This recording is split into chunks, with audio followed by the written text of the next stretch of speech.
Seigneur soit avec vous. Et avec votre esprit. Évangile de Jésus-Christ selon Saint Jean. Gloire à toi, Seigneur.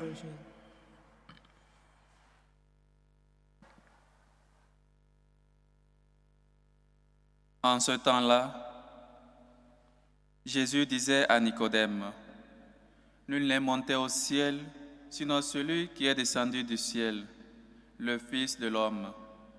De même que le serpent de bronze fut élevé par Moïse dans le désert, ainsi faut-il que le Fils de l'homme soit élevé, afin qu'en lui tout homme qui croit ait la vie éternelle. Car Dieu a tellement aimé le monde qu'il a donné son Fils unique, afin que quiconque croit en lui ne se perde pas, mais obtienne la vie éternelle. Car Dieu a envoyé son Fils dans le monde, non pas pour juger le monde, mais pour que par lui, le monde soit sauvé. » Acclamons la parole de Dieu. Louange à toi, Seigneur Jésus.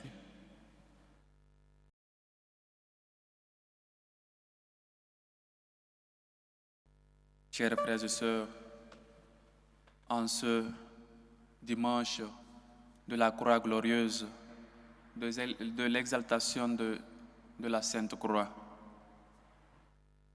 l'Église met devant nous, devant nos yeux, la croix, un objet de scandale qui est devenu un objet de salvation, un objet de rédemption.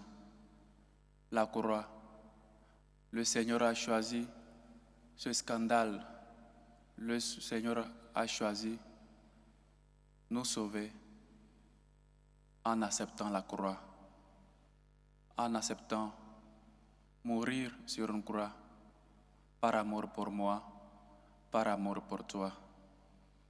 Et donc, chers frères et sœurs, je suis heureux en souffrant, ou encore, malgré la souffrance, je suis heureux, parce que je sais que quelqu'un est venu pour me sauver.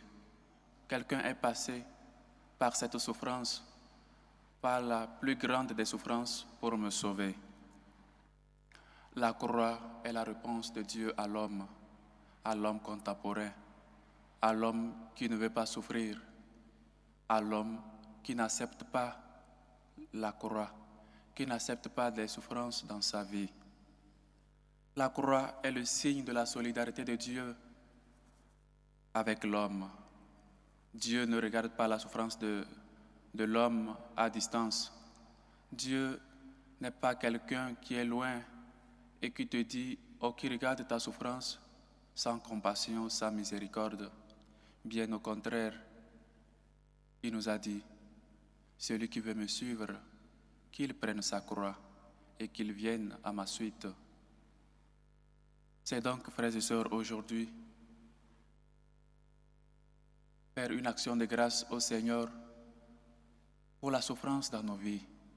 C'est vrai, ça paraît un peu scandale, ça paraît un peu plus fort d'accepter la croix, d'accepter les souffrances. Mais bien sûr, on ne peut pas vivre sans souffrance. On ne peut pas vivre sans croix. Chacun de nous a sa croix à porter. Chacun de nous dans sa vie a des problèmes. Chacun de nous dans sa vie a quelque chose qu'il doit porter, qu'il doit prendre à la suite du Seigneur. Suivre le Seigneur, chers frères et sœurs, c'est aussi accepter la croix. C'est aussi prendre sa croix-là à sa suite. Il a, lui, le premier, porté sa croix par amour pour toi. Comment donc, frères et sœurs, nous acceptons, nous accueillons les problèmes dans nos vies? Nous les prenons en train de nous lamenter tous les jours, en train de perdre la foi. Si j'ai fait telle prière, si j'ai fait ceci et cela, pourquoi donc le Seigneur permet que ces souffrances-là m'arrivent à moi? Pourquoi donc moi, le chrétien, je souffre alors que celui qui ne croit pas, le païen qui est là-bas, il a une vie heureuse, Il a toute sa famille contente. Et moi qui suis chrétien, je souffre. Et moi qui suis un serviteur de Dieu, j'ai des croix là dans ma vie. Suivre le Seigneur, chers frères et sœurs, c'est aussi avoir des problèmes dans la vie. Quand on suit le Seigneur, ça ne veut pas dire qu'on n'a rien à offrir. Quand on suit le Seigneur, ça ne veut pas dire qu'on n'aura pas de problèmes, qu'on n'aura pas de malades, qu'on n'aura pas de maladies, qu'on n'aura pas de problèmes dans nos lieux de travail, dans nos familles. Mais c'est quelque chose que nous devons prendre pour suivre le Seigneur, pour l'offrir, pour déposer devant son autel. Seigneur, tu sais tout, tu sais que je t'aime. Aide-moi à porter cette croix. Donne-moi des forces à porter cette croix à ta suite. Et la croix a 2 dimensions, celle verticale et celle horizontale. Celle verticale, qui veut dire la croix, ce chemin-là que le Seigneur est passé pour nous sauver. Lui, de condition divine, il n'a pas retenu avec orgueil sa condition. Bien au contraire, il s'est abaissé. Il s'est humilié. Prenons notre condition humaine. Prenons cette petitesse de notre condition humaine pour nous sauver. Dieu nous montre par la croix sa proximité, sa fraternité dans la souffrance. Tu n'es pas seul dans tes souffrances. Dieu est toujours près de toi. Il t'aide à porter sa croix. Venez à moi, vous tous qui accablez sous le fardeau.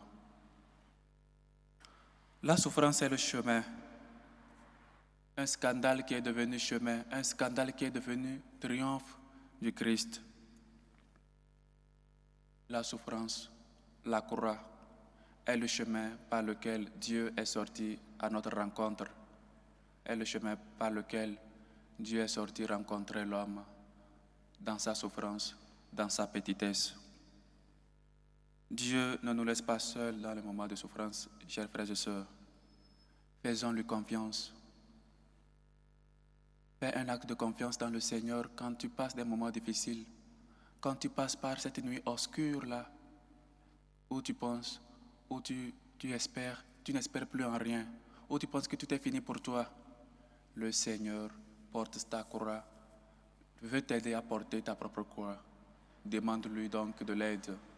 Mais il y a aussi cette dimension-là verticale, cette dimension horizontale, de la croix, qui me fait savoir que mon problème, ma souffrance, n'est pas seulement mienne, mais sinon de toute l'humanité.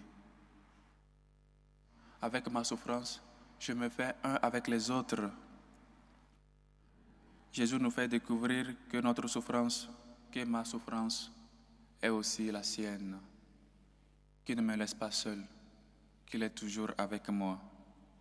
La croix donc doit être un lieu de gratuité, parce que sur la croix, Dieu nous donne gratuitement son pardon, sa miséricorde. Et donc, nous sommes appelés à accepter, nous sommes appelés à recevoir cette gratuité-là du pardon de Dieu, du pardon de nos péchés, de la proximité que le Seigneur nous fait grâce. Chers frères et sœurs, nous avons des croix dans nos maisons, nous portons même des croix, mais que parfois chez les chrétiens, la croix est devenue comme un signe seulement d'ornement. Il faut seulement orner nos maisons, il faut seulement les mettre suspendus à nos coups pour que les gens puissent savoir que nous sommes chrétiens. La croix n'est pas cet objet-là de fashion, de modèle, de décoration. Non.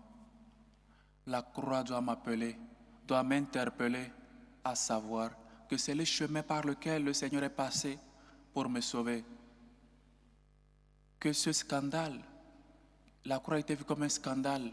Mourir sur la croix, c'était considéré comme, soit c'est la mort de très grands brigands, soit c'est un scandale du peuple. Mais le Seigneur a préféré ce chemin-là. Alors que les croix dans nos maisons, les croix que nous portons, ne soient pas seulement des décorations, ne soient pas seulement des objets là qu'il faut seulement porter pour que les gens nous voient que nous sommes chrétiens.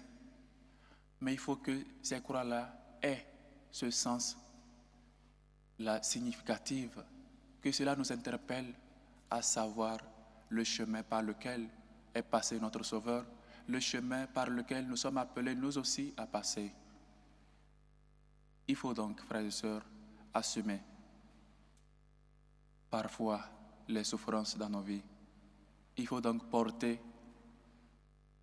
nos souffrances, nos petites souffrances-là, à la suite du Seigneur. On ne peut pas suivre le Seigneur sans problème. Être chrétien ne veut pas dire qu'on est des saints, soit qu'on est des personnes là qui ne doivent pas souffrir. Être chrétien, c'est savoir que nous avons des problèmes et que nous ne portions pas seuls ces problèmes-là. Nous portions ces problèmes, ces croix à la suite de celui qui est le premier à porter sa croix pour toi et pour moi. Aujourd'hui donc, nous devons tomber à genoux. Nous devons nous mettre à genoux pour rendre grâce à Dieu, pour lui dire merci pour avoir passé, lui en premier, par la croix pour nous sauver, qui nous a montré l'exemple. La croix est passée d'être conséquence du péché à être un mode, un chemin de rédemption. Être passé, la souffrance, quand tu portes ta souffrance, quand tu portes ta croix, c'est une façon de rendre gloire à Dieu. C'est une façon de dire merci au Seigneur, nous qui sommes pécheurs, parce qu'il nous fait participer de sa passion, de sa mort et de sa résurrection. Que nous soyons donc des personnes généreuses, des personnes qui ne se lamentent pas quand ils ont des problèmes. Bien au contraire, que nous puissions transformer nos souffrances en actions de grâce, que nous puissions transformer nos souffrances à quelque chose que nous prenons avec gratuité pour suivre le Seigneur. Tu ne marches pas seul.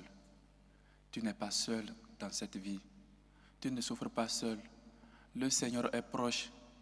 Cette dimension verticale-là qu'il a acceptée en s'humiliant lui-même pour que tu puisses savoir qu'il n'est pas un lieu qui reste loin, qui reste indifférent à tes souffrances, qui reste indifférent à tes croix. Il est venu, il est passé par ce chemin pour que, à son exemple, tu puisses le suivre. Frères et sœurs,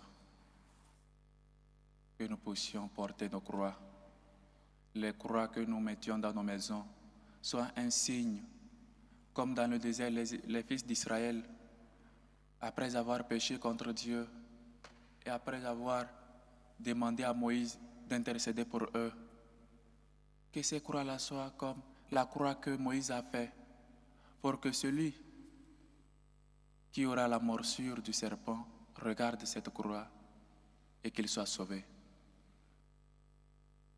Aujourd'hui, regarde ta croix. Regarde la croix que tu portes au cou. Regarde la croix que tu as mis comme décoration dans ta maison.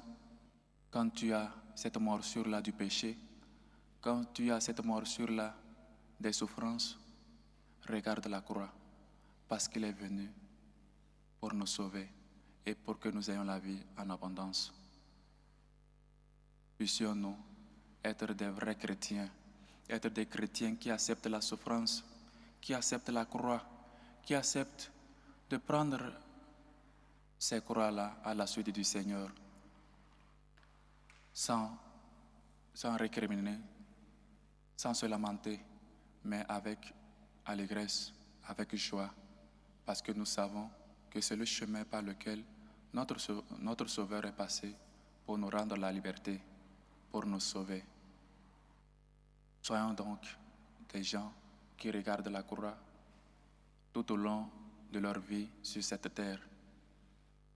Regardez la croix, regarde cette personne-là qui est clouée sur la croix, pour toi et pour moi. Regarde ses plaies. Regarde les épines qu'on lui a mis comme couronne. Sois donc un fils reconnaissant, une fille reconnaissante de l'amour que Dieu a pour toi. Quand on a des souffrances, il faut donc les porter avec joie, avec allégresse, et les porter à la suite du Seigneur qui nous a dit, celui qui veut me suivre, qu'il prenne sa croix et qu'il me suive. Que le Seigneur nous aide donc, chers frères et sœurs, en ce dimanche, afin que toute notre vie soit cette offrande-là de nos souffrances, soit cette offrande de nos problèmes à son altar, que nous puissions déposer nos souffrances à ses pieds, parce que nous savons qu'il peut tout, qu'il est venu pour nous sauver. Il n'est pas venu pour condamner le monde, mais pour que le monde soit sauvé. Faisons donc un acte de confiance. Ne perdons pas la foi quand nous viennent les tempêtes de la vie, quand nous viennent les plaies, parce que notre maison est fondée, notre vie est construite sur le roc qui est le Christ. Loué soit Jésus-Christ. À jamais.